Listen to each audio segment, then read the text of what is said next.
Today's quick tutorial is going to be on type 1 errors in research. And I would say out of the two errors, type 1 and type 2, which we'll talk about type 2 next week, but type 1 I think scares me the most. A type 1 error, what that is it is an error that researchers could potentially make when they reject a null hypothesis. What does that mean? We always set up our research. We should always set up our research with a hypothesis. And the null hypothesis is where we start to say, there's no difference here. There's no effect here. So giving a real world example, there's no differences between boys and girls on math scores. There's no difference between those who receive the COVID vaccine and those that don't on hospitalization or death rates. That's the null hypothesis, okay? So that's saying that there's no difference, there's no effect. That's what we're truly testing in research. The alternative hypothesis is going to say there is a difference between boys and girls on math scores, or there is a difference between those who are vaccinated and not vaccinated on hospitalization or death rates. So a type 1 error is going to focus on this null hypothesis. And it's actually the chance that you are going to reject your null hypothesis when you shouldn't.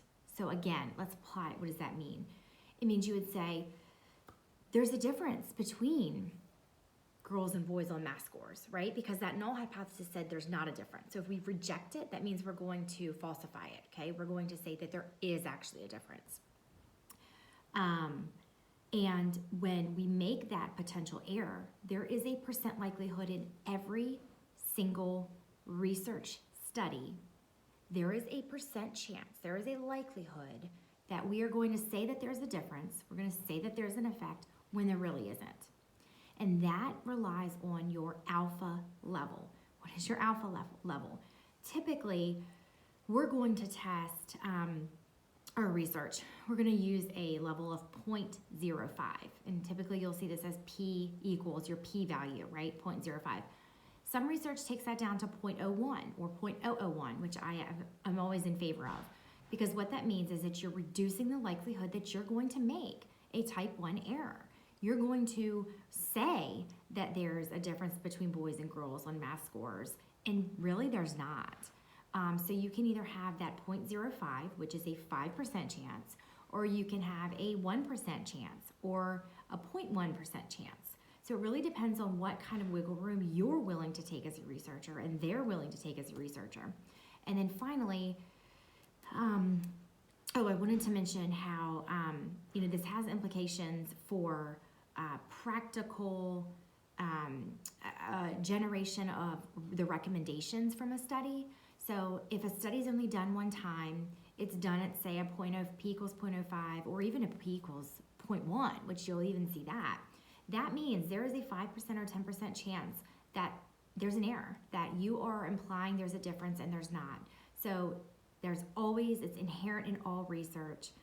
There are major implications when you think about large-scale programs, large-scale policies that might get set or established. And if there is a high likelihood or higher likelihood, a 5 or 10% chance that there could be an error made, that's one in which we should consider that before making those large-scale generalizations or recommendations. One way to mitigate that is to replicate your study. So replication relies on conducting the study again, and this provides you to have just more confidence in your results. And so if you have failed to reject your null, you've rejected your null in one study, conduct the same study again just to make sure that when you're saying that there's a difference, they're saying there's an effect, you're rejecting the null hypothesis, you really are, especially again when you're having these large-scale studies and programs that impact more people and more lives.